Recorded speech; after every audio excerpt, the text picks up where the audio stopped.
অনেকদিন পর আবার বের হলাম। আসলে এরকম বের হওয়া হয় না আর ভিডিও করা হয় না, কারণ অফিসের প্যারায় সময় কুলাইতে পারি না। তো এখন আজকে একটু সময় পেলাম, যে কারণে একটু বের হলাম। দেখি কোথায় যাওয়া যায়। চিন্তা তো আছে 10 পাইপ যাব, কিন্তু শীতলক্ষা ব্রিজ যেতে গেলে অনেক জাম ঠেলতে হয়।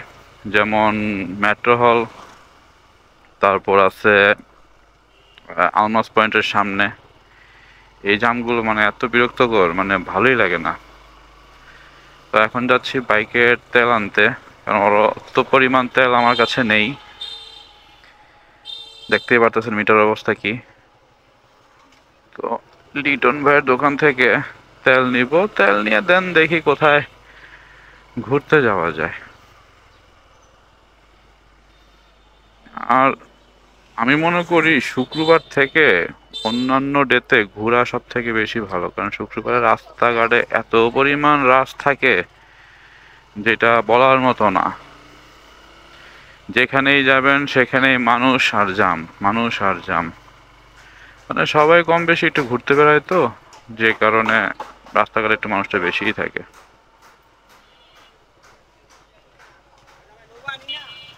তো বাইক চালাতে চালাতে আজকে একটু রোডে যারা নিউ বিগিনার আছেন কিভাবে বাইক চালাবেন সেটা নিয়ে একটু বুদ্ধি দিয়ে দিলে ভালো। অনেকেই বলছে একটু বিগিনারদের জন্য কিছু ভিডিও মেক করে দিতে। তো এই ভিডিওর মধ্যেই বলে দিই, যারা মনে করেন এই সমস্ত রোডে বাইক চালান তারা সবসময় হাতের লেফট সাইড দিয়েই বাইকটা চালাবেন। হুম, হাতের লেফট সাইড দিয়ে বাইক চালাবেন। আর সামনের সিচুয়েশনগুলা মানে দেখবেন, মানে সামনে কি সিচুয়েশন হইতেছে। যেমন এই সামনে আপনার অটোটা আছে, অটোর সামনে কি মুভমেন্ট হচ্ছে সেটা দেখবেন। এটা তো দেখবেন দেখবেন সামনের ওই মুভমেন্টটা দেখবেন। ওটা দেখে আপনি ডিসাইড করবেন আপনি আপনার বাইকটাকে কিভাবে হুম চালাবেন। আর এরকম চার রাস্তার মোড়ের মধ্যে অবশ্যই হর্ন দিবেন, কারণ এই চার রাস্তা মোড়গুলা একটু বেশি রাস্তা টাইপ থাকে, তো কোন দিক থেকে কোন দিক দিয়ে মানে গাড়ি উঠে যায় রোডের মধ্যে এটা বলা যায় না। আর এই অটো গাড়ি থেকে একটু ডিস্টেন্স রাখবেন, কারণ এরা হঠাৎ ব্রেক ধরে ফেলে। দেখবেন তারা ব্রেক ধরে বসে রয়েছে, আপনি ব্রেক ধরতে ধরতে তার গাড়ির সাথে আপনার বাইক লেগে যেতে পারে, এতে একটা দুর্ঘটনা ঘটতে পারে। তো এই হচ্ছে ঘটনা। আর বাইক চালানোর সময় সব সময় সামনে ফোকাস করবেন। যেমন এই একটা অটো দেখছেন কিভাবে, মানে সে কিন্তু সামনে তাকায় দেখতেছে কে আসতেছে, কিন্তু এই সাইড দিয়ে কে আসতেছে তার কোনো খবর নাই। তো এগুলো ফলো করতে হবে।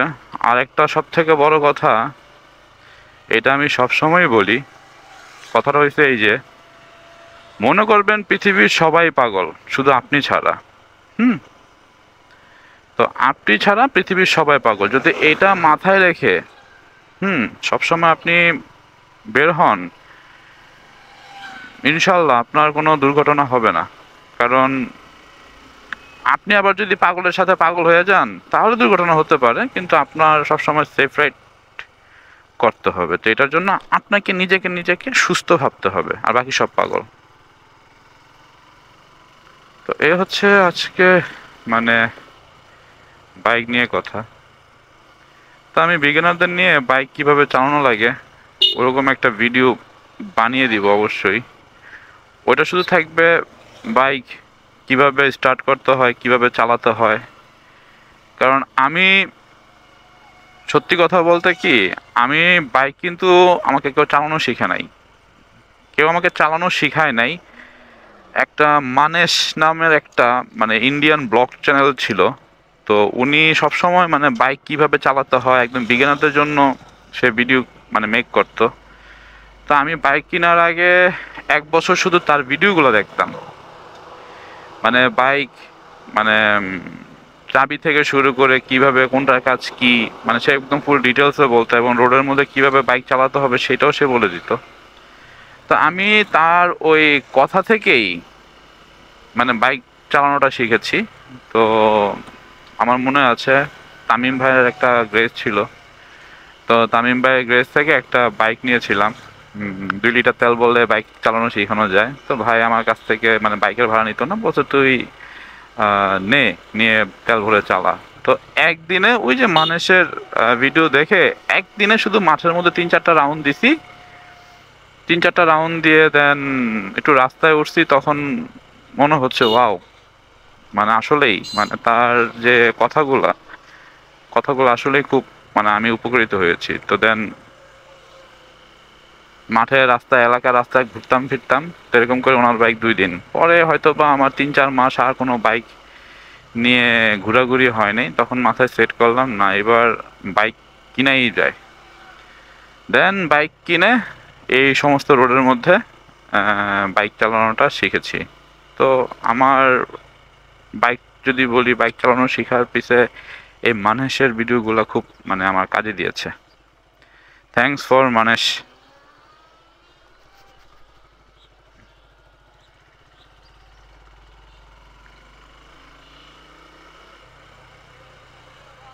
রাস্তার যা অবস্থা, মানে কি করবো। বাইকও আমি বাইকটারও রাশ চালাইতে পারতেছি না, কারণ তেল কম, কারণ যত বেশি স্পিড দিব তত বেশি তেল খাবে। তাও খালি রোড থাকলে স্পিড না দিয়ে পারি না, দিতেই হয়। আমার এখন একটাই কথা হইছে, লিটন ভাইয়ের তেলের দোকানটা খোলা পাইলেই হইছে, তাইলে আমি একটু স্বস্তি পাবো, নাহলে তো কোনো স্বস্তি পাওয়ার কোনো চান্স দেখি না। মনটা চাইতো শুধু 10 পাইপ যাইতে, কিন্তু বুঝতেছি না কি করবো। আবার মনটা চায় শীতলক্ষা ব্রিজ যাইতে, মানে শীতলক্ষা ব্রিজ যেতে গেলে আমার অনেক জাম ঠেলতে হবে, মানে আমি ওই পর্যায়ে গিয়ে পৌঁছাতে পারবো না। কারণ এখন যদি আমি রওনা দেই তেল নিয়ে, আমার আবার 10 মিনিটের একটা মানে একটা জায়গাতে ওয়েট করতে হবে, তো টাইম আমার পুরোই শেষ। তো মনে হয় না আমি শীতলক্ষা ব্রিজে আজকে কোনো কিছু একটা করতে পারবো। তো 10 পাইপ যাওয়াটাই বেটার মনে করি, কিন্তু আবার 10 পাইপের মধ্যে আবার ফ্রাইডে তো মানুষ থাকবে বেশি, কি এক জ্বালা। কই যাই। লিটন ভাইয়ের দোকান কি খোলা পাবো? সিরিয়াসলি, খোলা পাইলে তো ভালো।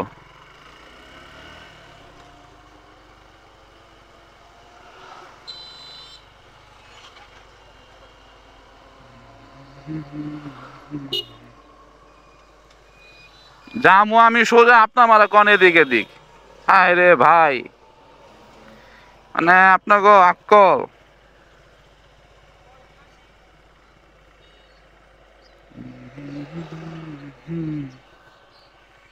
এই পেট্রোল পাম্প বন্ধ।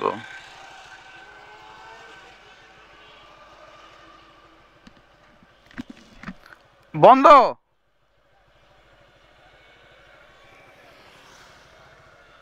ওই লিটন ভাই নাই?